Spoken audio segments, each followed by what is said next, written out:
السلام علیکم ورحمۃ اللہ وبرکاتہ۔ بسم اللہ الرحمن الرحیم۔ کتاب الصوم سبق نمبر 4 چل رہا ہے ہمارا۔ آج ہم سبق نمبر 4 اور سبق نمبر 5 دونوں کو پڑھیں گے، کیونکہ یہ بڑے مختصر سی باتیں ہیں یہاں پہ۔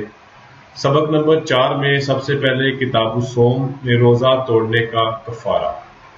روزہ توڑنے کا جو کفارہ ہے، رمضان کا روزہ اگر کسی نے جان بوجھ کر جمع کرنے یعنی اپنی بیوی سے ہم بستری کرنے سے یا کھانے پینے کی ایسی چیز سے توڑ دیا جو غذا یا دوا کے طور پر استعمال ہوتی ہے، یعنی وہ چیزیں جس میں روزے میں رکنے کا حکم دیا گیا ہے، وہی کام کو کر لینا جان بوجھ کر، تو اس صورت میں روزے کے ساتھ کفارہ بھی لازم ہوگا۔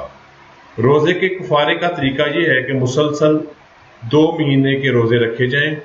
اگر کسی بیماری وغیرہ کی وجہ سے درمیان میں روزہ چھوٹ جائے تو دوبارہ ابتدا سے 2 مہینے کے روزے رکھنے پڑیں گے۔ تو لہٰذا یہاں پہ کفارے کا مسئلہ یہ سمجھ میں آ رہا ہے، کوئی بندہ جان بوجھ کے روزہ توڑتا ہے تو اس کا کفارہ ہے 2 مہینے مسلسل روزے۔ اگر کسی وجہ سے وہ روزہ بیچ میں چھوڑتا ہے تو پھر اس کو گنتی دوبارہ سے شروع کرنی پڑے گی۔ یہ تو مسئلہ آ گیا کفارے کا۔ لیکن ہاں، اگر کسی عورت کے ذمے، اب اگلا مسئلہ ہے جی، کسی عورت کے ذمے اگر کفارے کے روزے ہوں تو وہ روزے کے درمیان حیض آنے کی وجہ سے، ماہواری آنے کی وجہ سے روزوں کا تسلسل متاثر نہیں ہوگا، وہ ایک اس کا فطرتی عذر ہے۔ لیکن اگر حیض سے پاک ہونے کے بعد فوراً بعد روزے رکھنا شروع کرنا ضروری ہے، درمیان میں پاکی کے دنوں کا وقفہ نہیں کرے گا۔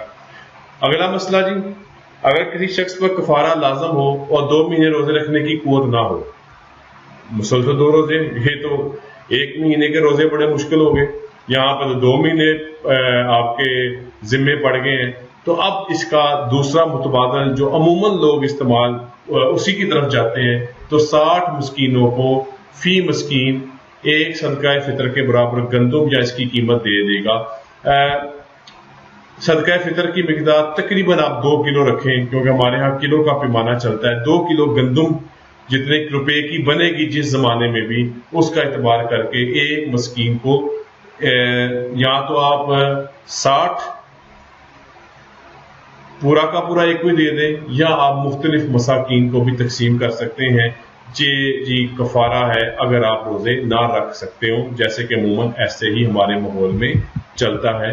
تو یہ کفارے کا مسئلہ آ گیا۔ اگلا سبق ہمارا سبق نمبر 5، اس میں ہے جی فدیے کے احکام۔ کتاب الصوم سبق نمبر 5 ہی اس 4 کے ساتھ ہی ہم پڑھائیں گے۔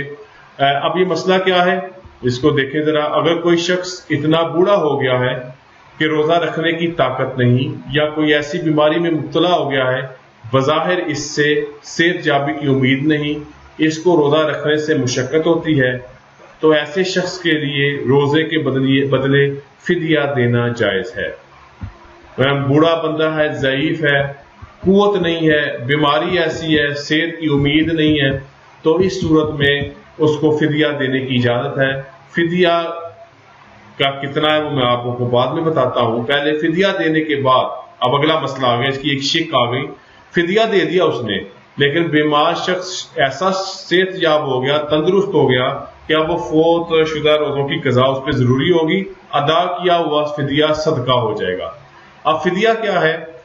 ہر روزے کے بدلے میں فدیہ کی مقدار صدقۃ الفطر کے برابر، یعنی 2.25 سیر گندم یا اس کی قیمت ہے۔ جیسے میں نے آپ کو پہلے بتایا کہ وہ جو کفارہ ہے گندم جو بنتا ہے صدقۃ الفطر کا، اتنا ہی فدیہ ہے ایک روزے کا۔ وہ بھی تقریباً ہم آج کے ماحول کے مطابق چلیں، تھوڑی سی زیادہ بھی چلی جائے گی تو کیا فرق پڑے گا، 2 کلو گندم کی قیمت ہے، جو جس زمانے میں جتنی بھی ہو، جس سال کے وہ روزے اس کے چھوٹ رہے ہیں۔ تو یہ جی آپ کے 2 مسئلے ہو گئے، ایک مسئلہ کفارہ کا سبق نمبر 4 میں، دوسرا مسئلہ صدقہ فدیہ کا۔ جب بندہ ضعیف ہو، بیمار ہو اور روزہ نہ رکھنے کی حالت ہو تو اس وقت یہ کرے گا۔ اگر بعد میں اللہ نے اس کو شفا دے دی تو اس کو یہ قضا کرنے پڑے گی اور اس کا دیا ہوا فدیہ صدقے میں تبدیل ہو جائے گا۔ تو آج ہم نے 2 سبق پڑھے، ایک کفارے کے مسئلے کا اور ایک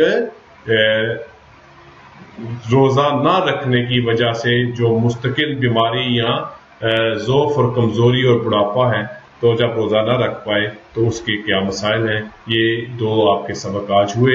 اللہ تعالیٰ ہم سب کو مسائل کو سمجھنے اور ان پر عمل کرنے کی توفیق عطا فرمائے.